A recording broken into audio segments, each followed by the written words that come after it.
കഴിഞ്ഞ ക്ലാസ്സിൽ കുളിയുടെ നിബന്ധനകൾ, കുളിക്ക് ഫറദായ കാര്യങ്ങൾ, കഡായമായ കാര്യങ്ങൾ എന്താണെന്ന് പറഞ്ഞു. ഇന്ന് ഒരു ഫറദായ കുളി അത് പൂർണ്ണമാവണമെങ്കിൽ, അതിൻ്റെ ക്രമത്തിൽ ആയിത്തീരണമെങ്കിൽ ഒരുപാട് സുന്നത്തുകൾ അതിൽ നമ്മൾ ചെയ്യാനുണ്ട്. കുളിയിലും ഒരുപാട് സുന്നത്തുകളുണ്ട്. കുളിക്കുന്ന സമയത്ത് കുളിയുടെ ഫർദുകളായിട്ട് നമ്മൾ എണ്ണിയത് ഒന്ന് നിയ്യത്താണ്, പിന്നൊന്ന് വെള്ളം ശരീരം മുഴുവൻ എത്തിക്കുക എന്ന് മാത്രമേ ഉള്ളൂ. പക്ഷേ അത് അത്ര ചെയ്താൽ ഫർദ് പിടി. പക്ഷേ സുന്നത്തുകളായിട്ട് ഒരുപാട് കാര്യങ്ങൾ ചെയ്യാനുണ്ട്. അത് ചെയ്താൽ പ്രതിഫലം പിന്നെയും കൂട്ടിക്കിട്ടും എന്നാണ്. അതിൽ ഒന്നാമത്തത്, ജനാപത്തുകാരനാണെങ്കിൽ അവൻ്റെ മൂത്രപ്പയലിൽ മനിയുണ്ടാവും.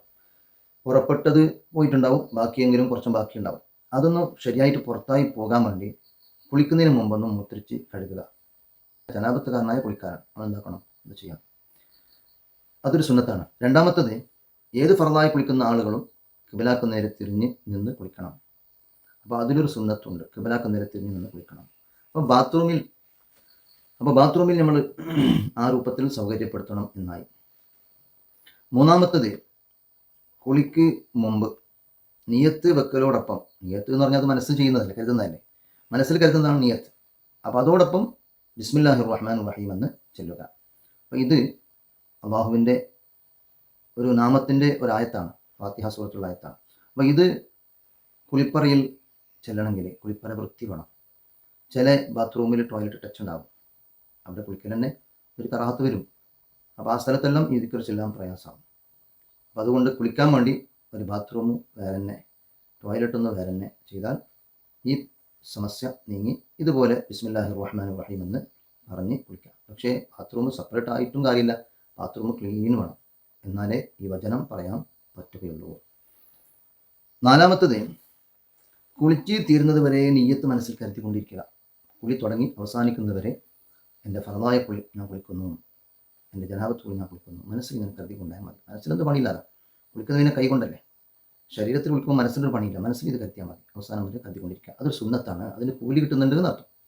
ഇങ്ങനെ മനസ്സിൽ തുടക്കം മുതൽ അവസാനം വരെ ഞാൻ എൻ്റെ ഫറദായ കുളി കുളിക്കുന്നു എന്ന് മനസ്സിൽ കരുതിയാൽ അതിനവന് കൂലി കിട്ടുന്നുണ്ട്, പ്രതിഫലം കിട്ടുന്നുണ്ട്, വെറുതെ പറയുന്നതല്ല, ഇതിനെല്ലാം പ്രതിഫലമുണ്ട്. പിന്നെന്താ ചെയ്യേണ്ടത്, അവൻ്റെ ശരീരത്തിൽ നിന്ന്, അതായത് പുറപ്പെട്ട് ശരീരത്തിലോ വസ്ത്രത്തിലോ ഒട്ടിപ്പിടിച്ച മനിയോ മതിയോ അങ്ങനെയുള്ള കച്ചറങ്ങൾ ഉണ്ടെങ്കിൽ അതിനെ നീക്കുക. പക്ഷെ അതൊരു നജസ്സും അല്ല. മനി നജസ്സല്ലെങ്കിലും ഒരു കച്ചറമായിട്ടാണ് അത് പരിഗണിക്കുന്നത്. അത് നീക്കണം കുളിക്കുന്നതിന് മുമ്പ്. കുളിക്കുമ്പോൾ അത് പോകുമെന്ന് പറഞ്ഞിട്ട് അത് ചെയ്യാൻ പാടില്ല. കുളിക്കുന്നതിന് മുമ്പ് ഇങ്ങനെയുള്ള മതി എന്ന് പറഞ്ഞാൽ അത് നജസ്സാണ്. അപ്പോൾ മനി എന്ന് പറഞ്ഞാൽ മനസ്സിലായില്ല എപ്പോഴാണ് പുറപ്പെടുന്നത്. മതി എന്ന് പറഞ്ഞാൽ അതിനാ ഷഹവത്ത്, ചെറിയൊരു വികാരം വരുമ്പോൾ പുറപ്പെടുന്നതാണ്.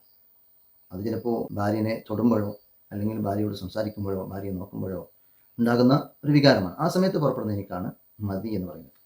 മഹാനായ അലി ബിൻ അബി താലിബ് റളിയല്ലാഹു അൻഹു പറയാറുണ്ടായിരുന്നു, കുന്തു മദ്ദാഅൻ, ഞാൻ അധികവും മതി പുറപ്പെടുന്ന ഒരു വ്യക്തിയായിരുന്നു.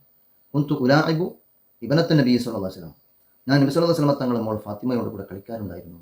അപ്പോൾ ആ സമയത്ത് പുറപ്പെടുന്നതാണ്. അപ്പോൾ അതിനെ സംബന്ധിച്ച് അലി ബിൻ അബി താലിബ് റസൂലുള്ളാഹി തങ്ങളോട് ചോദിച്ചു, നബിയെ അതിനെക്കുറിച്ച് ഞാൻ കുളിക്കണോ, അത് പുറപ്പെട്ടാൽ കുളിക്കണോ അല്ല കഴുകണോ? റസൂലുള്ളാഹി തങ്ങൾ പറഞ്ഞു, കഴുകിയാൽ മതി, കുളിക്കേണ്ടതില്ല, അതൊരു നജിസാണ്, അത് കുളിക്ക് നിർബന്ധമാകുന്ന കാര്യമല്ല എന്ന് പറഞ്ഞു. അപ്പോൾ അതുകൊണ്ട് മതി പുറപ്പെട്ടാൽ അവിടെ അത് നജിസാണ്, അത് ശരീരത്തിലോ വസ്ത്രത്തിലോ ഉണ്ടെങ്കിൽ അതിനെ ക്ലിയറാക്കി കഴുകി വൃത്തിയാക്കുക. കുളി തുടങ്ങുന്നതിന് മുമ്പായിരിക്കണം ഇത് കൃത്യമായി നിങ്ങൾ മനസ്സിലാക്കിയാൽ, ഈ സുന്നത്തുകളെല്ലാം കൃത്യമായി മനസ്സിലാക്കി കുളിച്ചാൽ അതിൻ്റെ പ്രതിഫലം ധാരാളം കിട്ടും.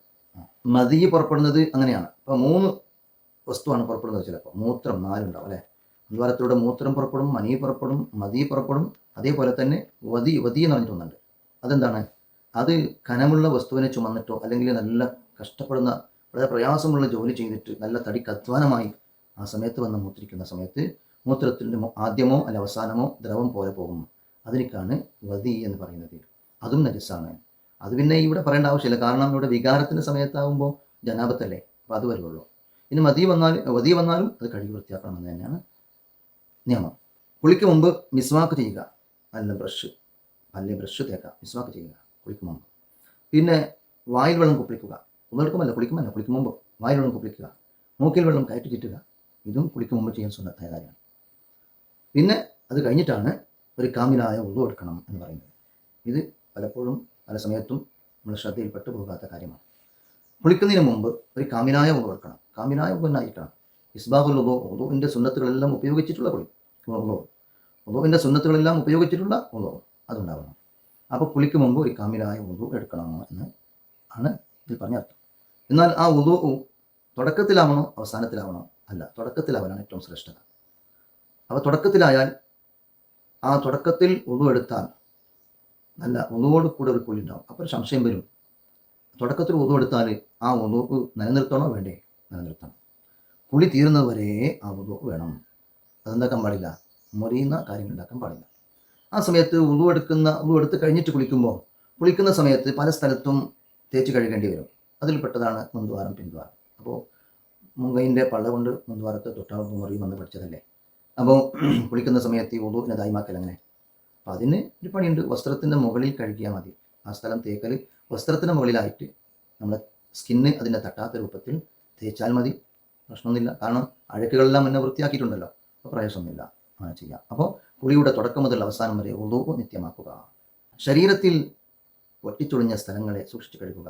അപ്പോൾ വുളു എടുക്കുന്ന സമയത്ത് ശരീരത്തിൻ്റെ കുളിക്കുന്നതിന് മുമ്പ് ഒട്ടിച്ചൊളിഞ്ഞ സ്ഥലങ്ങൾ നോക്കിയിട്ട് ഈ വിരലിൻ്റെ മുതു ഭാഗം, പിന്നെ മടമ്പിൻ്റെ സൈഡ് ഭാഗം, അതുപോലെ തന്നെ കൈവിരലിൻ്റെ മുതു ഭാഗത്ത് ഇവിടെല്ലാം ഒട്ടിച്ചൊളിഞ്ഞ സ്ഥലങ്ങൾ, ആ സ്ഥലത്ത് എന്താക്കുക? സൂക്ഷിച്ച് കഴുകുക.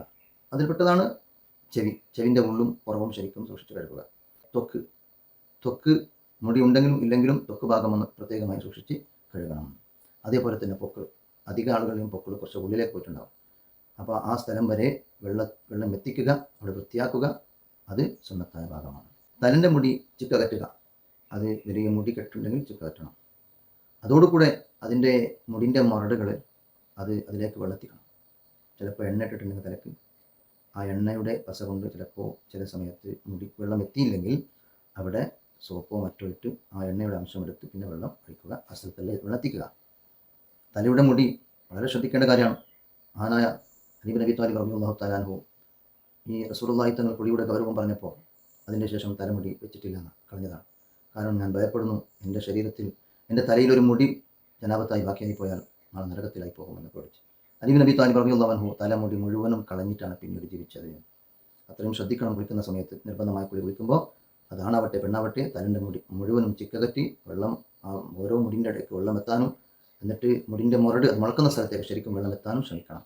അപ്പോൾ എണ്ണ ഇട്ടിട്ടുള്ള പെണ്ണാണെങ്കിൽ ആണെങ്കിൽ എണ്ണ ഇട്ടിട്ടുണ്ടെങ്കിൽ ആ എണ്ണൻ്റെ ആ പശ നീക്കാൻ വേണ്ടി സോപ്പോ മറ്റോ ഉപയോഗിച്ച് അത് നീങ്ങിയതിൻ്റെ ശേഷം ശരിക്കൊന്ന് വെള്ളം ഒഴിച്ച് ആ സ്ഥലത്തേക്ക് വെള്ളം എത്തിക്കുക. ഇതാണ് ചെയ്യേണ്ടത്. അപ്പോൾ തലയിലേക്ക് വെള്ളം ഒഴിക്കുക. ഇപ്പോൾ പറഞ്ഞ വിഷയങ്ങൾ ശാസ്ത്രീയമായിട്ട് വളരെ യോജിച്ച കാര്യമാണ്. ശാസ്ത്രം പറയുന്നതറിയോ, ഒരു മനുഷ്യൻ്റെ ശരീരത്തിൻ്റെ പ്രധാന ഭാഗമാണ് തല. ആ തലയിലേക്ക് പെട്ടെന്ന് വെള്ളം യാദൃശികമായോ കരുതിയിട്ടോ ഒഴിച്ചാൽ പെട്ടെന്ന് അത് തണുത്ത വെള്ളമാകട്ടെ ചൂടുവെള്ളമാകട്ടെ തലൻ്റെ നരമ്പിന് സ്റ്റോക്ക് ഉണ്ടാവുകയാണ്. അപ്പോൾ അതിനെന്ത് ചെയ്യണമെന്നാണ് പറഞ്ഞിവിടെ നമ്മൾ ആദ്യം തന്നെ വായിലെള്ളം കുപ്പിളിക്കണം, മൂക്കിൽ വെള്ളം ചിക്കകറ്റണം. അപ്പോൾ അതെന്തായി? മൂക്കിൽ വെള്ളം ചീറ്റുക. അപ്പോൾ അവിടുത്തെ വെള്ളത്തിൽ പിന്നെ കമ്മിലായി ഉരുവെടുക്കുമ്പോൾ ശരീരത്തിൻ്റെ കാലിനും കൈക്കും മുഖത്തിനും വെള്ളം കിട്ടി. അപ്പോൾ ശരീരത്തിന് വെള്ളത്തിൻ്റെ ഒരു സ്വഭാവം കിട്ടിയതിൻ്റെ ശേഷം പിന്നെ തലയിലേക്ക് വെള്ളം ഒഴിക്കുന്ന ഒരു ബുദ്ധിമുട്ടില്ല എന്നാണ് അതിൻ്റെ അർത്ഥം. അപ്പോൾ തലയിലേക്ക് വെള്ളം, ഇതെല്ലാം കഴിഞ്ഞിട്ടാണ് തലയിലേക്ക് വെള്ളം ഒഴിക്കുക. അങ്ങനെ തലയിലേക്ക് വെള്ളം ഒഴിച്ചു കഴിഞ്ഞാൽ പിന്നെ വലഭാഗത്തെ വെള്ളം ഒഴിക്കുക, പിന്നെ ഇടഭാഗത്തെ വെള്ളം ഒഴിക്കുക. അങ്ങനെ വെള്ളം ഒഴിക്കുന്ന സമയത്തെല്ലാം കൈകൊണ്ട് തേച്ച് കഴുകിക്കൊണ്ട് പോകണം. ഇവിടെ സോപ്പിടുന്ന വിഷയമൊന്നും പറഞ്ഞിട്ടില്ല, സോപ്പിടുന്ന നിർബന്ധമൊന്നുമില്ല.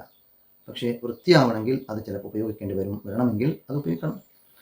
അപ്പോൾ വെള്ളം ഒഴിക്കും തോറും ആ സ്ഥലത്തെ മുഴുവനും കൈകൊണ്ട് ഉണ്ടാക്കുക, തേച്ച് കഴുകുക. പിന്നെ ഇതുപോലെ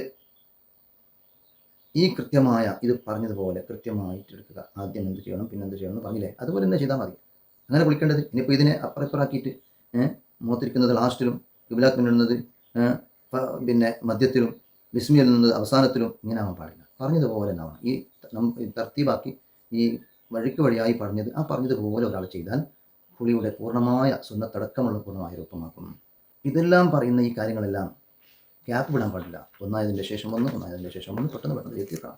കുളിക്കുന്ന സമയത്ത് സംസാരം ഒഴിവാക്കണം. പല ആളുകളും സാധനം കൊണ്ടുപോകാൻ മറന്നിട്ട് പിന്നെ ആളുകൾ വിളിച്ച് പറയലുണ്ട്, അതുകൊണ്ടാണ്. അപ്പോൾ ആദ്യം തന്നെ കരുതി വെക്കണം എന്തെല്ലാം സാധനം വേണം കുളിപ്പറയിലേക്ക് പോകാൻ. അപ്പോൾ അതെല്ലാം എടുത്തു പോയാൽ പിന്നെ ആരോടും സംസാരിക്കേണ്ട ആവശ്യം വരില്ല. പിന്നെ സഹായം തേടാൻ പാടില്ല.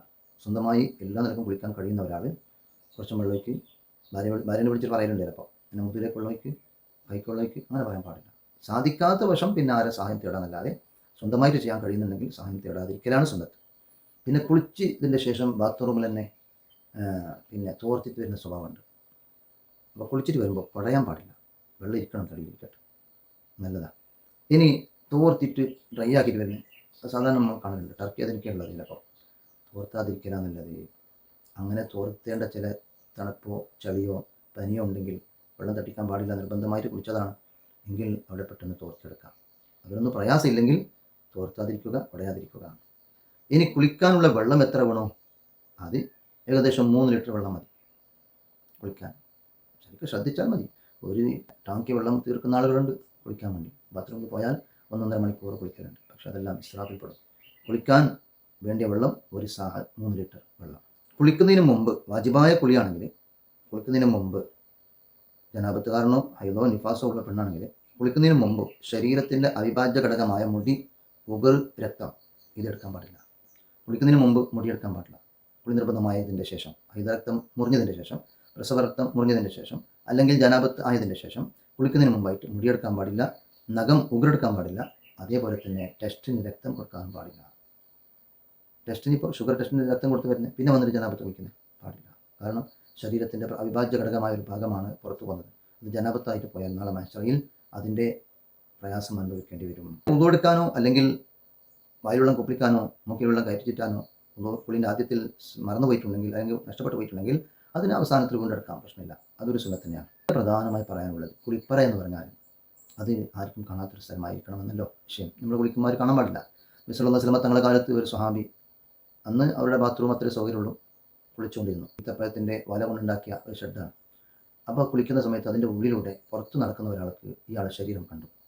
നല്ല ശരീരമാണ്. അയാൾ പറഞ്ഞു എന്തോ ഒരു അഴകാണെന്ന് ആ ശരീരം നോക്കിയിട്ട്. അത് പറഞ്ഞു തീരുന്നതോട് കൂടെ ആ കുളിച്ചുകൊണ്ടുണ്ടായ ആൾ പെട്ടെന്ന് വീണു. ആ കുളിക്കുന്ന ആളുടെ കുടുംബക്കാർ അയാളെ റസൂലുള്ളാഹി തങ്ങൾ ആദരത്തിൽ കൊണ്ടുപോയി. ബോധമില്ല. കൊണ്ടുപോയപ്പോൾ റസൂലുള്ളാഹി തങ്ങൾ ആരാണ് എന്താണ് സംഭവം അന്വേഷിച്ച് നോക്കുമ്പോൾ ഇന്നൊരു സ്വഹാബിയാണ് അതിലെ പോകുമ്പോൾ അയാളെ ശരീരം കണ്ടു പറഞ്ഞത്. ആ സ്വഹാബിയെ വിളിച്ച് അയാളെ വസ്ത്രത്തിനെ അല്പം കഴുകി വെള്ളമെടുത്ത് ഇയാൾക്ക് കുടിപ്പിക്കാൻ കൊടുക്കാൻ പറഞ്ഞു. അങ്ങനെ ചെയ്തപ്പോഴാണ് ഇയാൾക്ക് ഷാർത്തായത്, അതായത് കണ്ണീരാണ്. അതുകൊണ്ട് കുളിക്കുന്ന സമയത്ത് ശരീരം തുറന്ന് അപ്ലിക്കിൽ കുളിക്കാൻ പാടില്ല. ചിലപ്പോൾ മനുഷ്യൻ്റെ കണ്ണീരോ അല്ലെങ്കിൽ ശൈത്താൻ്റെ കണ്ണീരോ ബാധിക്കും.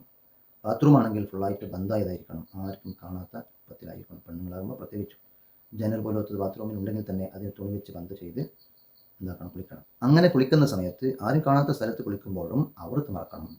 കാരണം അള്ളാഹു സുബ്ഹാനഹു വ തആല അവനെ തൊട്ട് നമ്മൾ കൺമറക്കാൻ കഴിയില്ലല്ലേ. അപ്പോൾ നിങ്ങൾ ചോദിക്കും നമ്മൾ അവർത്ത് മറച്ചാലും അള്ളാഹ് അതിൻ്റെ ഉള്ളിൽ കാണൂലേ? അത് വേറെ വിഷയം. നമ്മൾ തുറന്ന് കാണിക്കാൻ പാടില്ല, നമ്മൾ മറക്കണം. അപ്പോൾ ലജ്ജിക്കാൻ ഏറ്റവും ബന്ധപ്പെട്ട ആൾ അള്ളാഹുവാണ്. അതുകൊണ്ട് കുളിപ്പറയിലും നമ്മുടെ ശരീരം മറക്കണം, അവർത്ത് മറക്കണം പ്രത്യേകിച്ചും.